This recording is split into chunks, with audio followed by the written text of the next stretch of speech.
allez bien. Alors aujourd'hui on se retrouve pour la vidéo à thème. Alors pour cette vidéo à thème, j'ai décidé de vous joindre ces deux thèmes en un en fait que je vais assembler.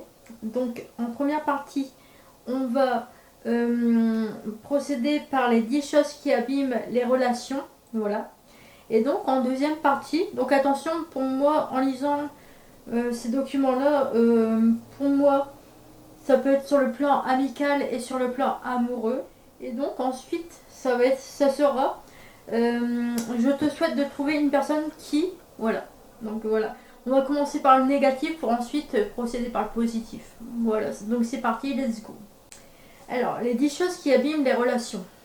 Alors, parler dans le dos des gens. Donc, faut savoir que si je pense que tout le monde réagit comme ça, d'être trop gentil peut-être. Parler dans le dos des gens. Alors moi je sais que dès que je vois une personne qui parle sur le dos d'un de ses potes ou un de ses meilleurs amis, enfin de son mec, enfin bref, moi personnellement je vois quelqu'un qui parle sur quelqu'un avec qui il est proche, moi je me dis c'est même pas la peine, je peux pas avoir confiance en cette personne et c'est même pas la peine, voilà. Je cherche pas à comprendre. Avant j'étais du genre à ne pas faire attention à ce genre de comportement, mais je sais que c'est en effet un point des principales choses qui abîment les relations. Voilà, que ce soit amical ou amoureux. Ou même familial aussi. Ça se peut. Ouais. Ignorer les limites des autres. Alors, si vous vous fixez une limite à votre relation, faut respecter et que la personne en face respecte vos limites. Il faut que vous aussi vous respectez les limites de la personne en face parce que ça en effet c'est vraiment un truc qui abîme les relations. Au début, moi je sais que je suis du genre à ne rien dire au début, mais je sais qu'à long terme, une fois que je fais un rappel 2-3 fois, si je vois que la personne en face ne respecte pas mes limites, c'est ciao, bye bye. Et après qu'on cherche pas à me demander ah bah qu'est-ce qu'il y a, bah non, bah je t'ai posé des limites, tu ne respectes pas, donc non, c'est voilà. C'est en effet c'est vraiment un point qui abîme les relations. Tout critiquons, tout critiquer constamment. Alors bon, je vous l'avoue, moi avant j'étais comme ça. Il y a 10 ans en arrière, j'étais vraiment dans ma période rebelle, en mode je me la pète plus haut que mes fesses, vous voyez. Et je critiquais tout constamment. Je passais ma vie à critiquer, vous voyez, mais vraiment. Et je critiquais pas positivement, je critiquais négativement. Et bizarrement, il y a 10 ans en arrière, j'avais plus d'amis. Et j'ai eu ma période sortie en boîte, vous voyez. Et arrivé à la fin de mes études, quand tout le monde a commencé à travailler, vous voyez, j'étais ah bah merde, c'est bizarre, elle me parle plus et tout, qu'est-ce qui se passe? En fait, j'avais pas, j'étais encore dans mon mood, en mode écolière, vous voyez, en mode ah, et machin, il a fait ça, il a couché avec telle personne et tout, tu vois. Passer mon temps à critiquer. Et bizarrement, je sais qu'à cette période-là, je l'ai pas compris sur le coup, mais j'étais pas mince, il y a plus personne qui me parle, mais oui, en effet. Moi, je sais qu'il y a beaucoup de relations amicales et je pense aussi sur mes anciennes relations amoureuses, ça peut jouer aussi. Je passais mon temps constamment à critiquer et donc je sais que cette période-là, j'ai capté après, mais oui, en effet, c'est une chose qui abîme les relations. Voilà, que ce soit amical, amoureux, familial, enfin bref. Donc, quatrième point, minimiser les problèmes et les sentiments des autres. Alors oui, je vais vous donner un exemple d'un comportement que j'ai pu avoir et je m'en suis voulu à mort. Je traînais avec un mec pendant un temps. Ça remonte à il y a quelques années, ça remonte à 2017, je crois bien. Et en fait, bah ouais, on sortait régulièrement ensemble le samedi soir. Et un jour, donc c'était vraiment le mec super renfermé, enfin pas renfermé, parce que non, il était apprécié de tout le monde. Pas renfermé, mais un peu fier, voire maxi, très très très très très fier, un ego surdimensionné comme j'appelle ça, un cœur de pierre même, je dirais. Enfin, ouais, enfin, vous voyez le profil.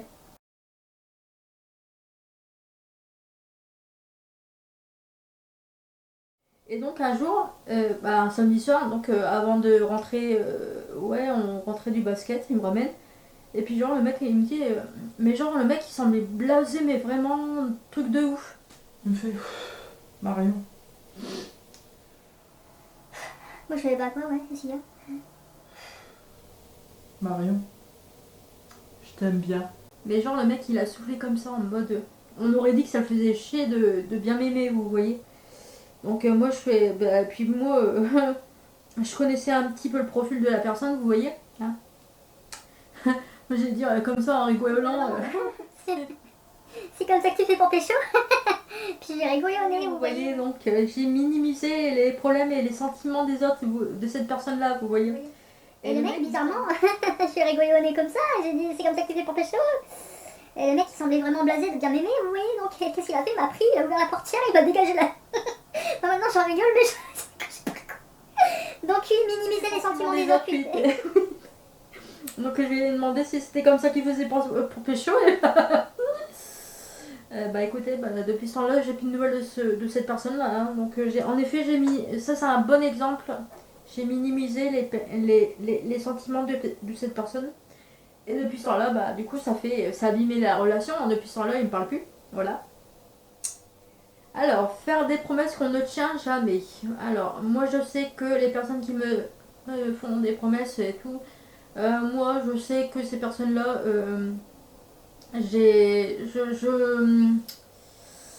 moi je demande, pour croire, je veux voir, vous voyez. Donc moi tant que je vois pas, ben, je ne crois pas à la personne, vous voyez. Et une fois que je vois qu'on me fait une promesse, même un basique, genre oh je te promets demain je vais te faire une photocopie pour tel truc, tu vois. Et que rien que pour faire une photocopie, la personne ne tient pas sa promesse, et ben moi c'est basta. Hein. Si déjà tu tiens pas ta promesse de me faire une photocopie, ben t'as rien à faire dans ma vie en fait, parce que ça veut dire que t'es un beau parleur ou une belle parleuse, tu vois, vous voyez le truc. Donc moi je sais que ce truc là, moi voilà, j'évite ce genre de profils qui font des promesses à la va-vite et puis au final on sait que c'est des mensonges. Voilà.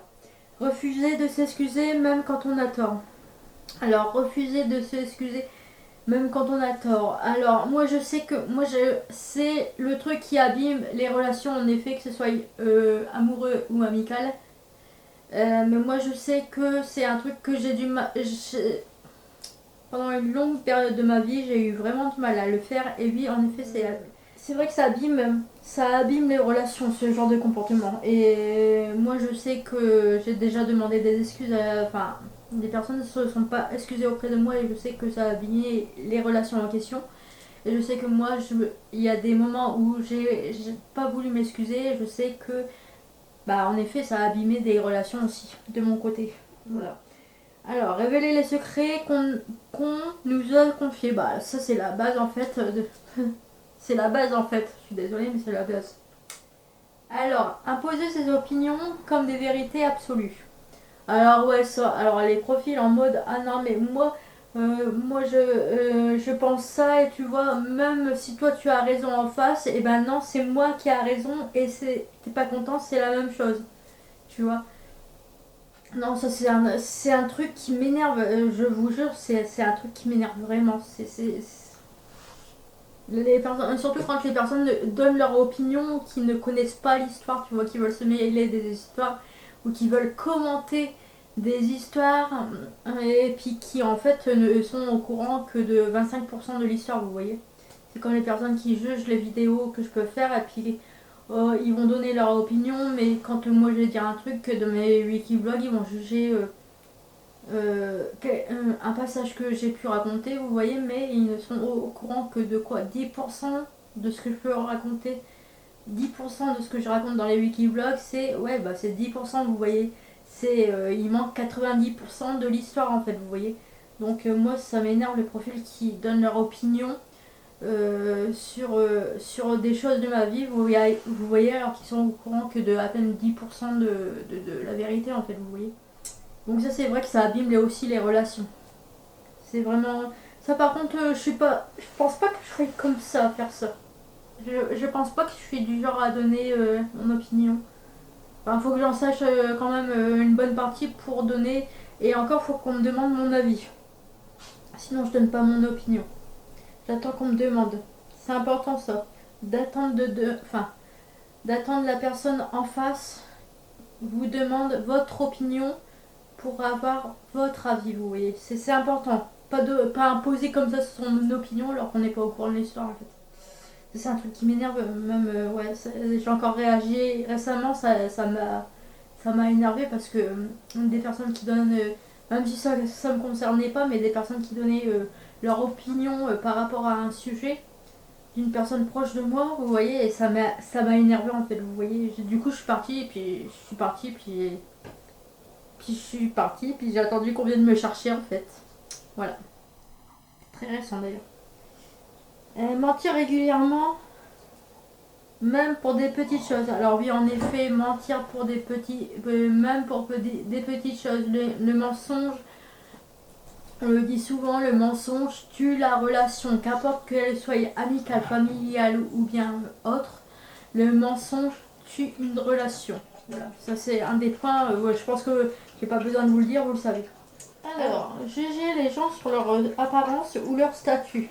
Donc quand on dit statut, on parle pas des statuts Facebook et Instagram, hein. Je pense que c'est quand même. Hein, je pense que vous êtes pas bête, hein, mais je le dis quand même.